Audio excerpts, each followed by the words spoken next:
But ಅವ್ರಿಗೆ ಗೊತ್ತಿದ್ದಿಲ್ಲ ನಾವೆಂಥ ಪಳಾರು ಅಂತ. ಹಲೋ ಅಂತ ಮಸ್ತ್ welcome back to my insta page. ಹೀಗೆ ಸ್ಟಾರ್ಟಿಂಗ್ ನಾನು ಜಿಮ್ ಹಚ್ಚಿದಾಗ ಎಲ್ಲ ಕಲ್ಟ್ ಜಿಮ್ಮಲ್ಲೂ BMR ರಿಪೋರ್ಟ್ ಅಂತ ಚೆಕ್ ಮಾಡ್ತಾರೆ. ಸ್ಟಾರ್ಟಿಂಗು ಮೀನ್ಸ್ ಎಷ್ಟು ವೇಟ್ ಇದ್ದೀರಾ, ಎಷ್ಟು ವೇಟ್ ಲಾಸ್ ಮಾಡಬೇಕು, ಇಲ್ಲ ಎಷ್ಟು ವೇಟ್ ಗೇನ್ ಮಾಡಬೇಕು ಅಂತ ಸಮ್ ಟ್ರೈನರ್ಸ್ ಸಜೆಸ್ಟ್ ಮಾಡ್ತಾರೆ.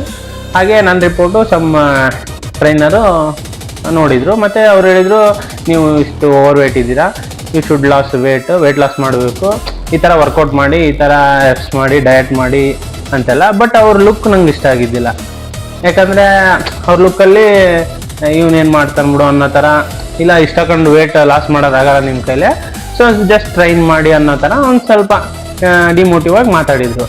ಬಟ್ ಅವ್ರಿಗೆ ಗೊತ್ತಿದ್ದಿಲ್ಲ ನಾವೆಂಥ ಪಳಾರು ಅಂತ. ಹಾಗೆ ಡೇ ಬೈ ಡೇ ಹೋಗ್ತಾ ನಾನು ವರ್ಕೌಟು ರೆಪ್ಸ್ ಎಲ್ಲ ನೋಡ್ತಾ ಹೋದ್ರಲ್ವ. ಸೊ ಅವರು ಈಗ ನಾನು ಎತ್ತೋ ವೇಟ್ ನಾನು ಕಳೆದೋಗ್ಬಿಡ್ತಾರೆ. ಅಣ್ಣ ಹತ್ರನೂ ಬರ್ತಿಲ್ಲ, ನಾನು ಇಲ್ಲಿ ವರ್ಕೌಟ್ ಮಾಡ್ತಿದ್ರೆ ಅಲ್ಲಿದ್ದು ಅಲ್ಲೇ ಹೋಗ್ಬಿಡೋದು. ಮೀನ್ಸ್ ಅವ್ರಿಗೆ ಒಂಥರ ಹೆಸಿಟೇಟ್, ಈ ಥರ ಹೇಳಿದ್ದಲ್ವ ಇವ್ರು ಈ ಥರ ವರ್ಕೌಟ್ ಮಾಡ್ತಿದ್ದಾರೆ ಅಂತ. ಯಾಕಂದರೆ ಆಲ್ಮೋಸ್ಟ್ ಜನ ಜಿಮ್ಮಿಗೆ ಹಚ್ತಾರೆ, ಒಂದಿಷ್ಟು ಮಂತ್ ಅಂತ ವರ್ಕೌಟ್ ಮಾಡ್ತಾರೆ, ಆಮೇಲೆ ಮತ್ತೆ ಬಿಡ್ತಾರೆ. ಸೊ ಅವರು ನನ್ನ ಆ ಥರ ಕೆಟಗರಿ ಅನ್ಕೊಂಡಿದ್ರೇನು. ಬಟ್ ನನಗೆ ಆ ಲುಕ್ ಅಷ್ಟೊಂದು ಇಷ್ಟ ಆಗಿದ್ದಿಲ್ಲ. Don't judge a book by its cover. ಯಾಕಂದರೆ ಎವ್ರಿಬಡಿ ಹ್ಯಾವ್ ಎ ಎಬಿಲಿಟಿ. ಅದನ್ನು ಆ ಥರ ನೋಡೋದು ತಪ್ಪು ಅಂತ ನಂಗೆ ಅನಿಸಿದ್ದು.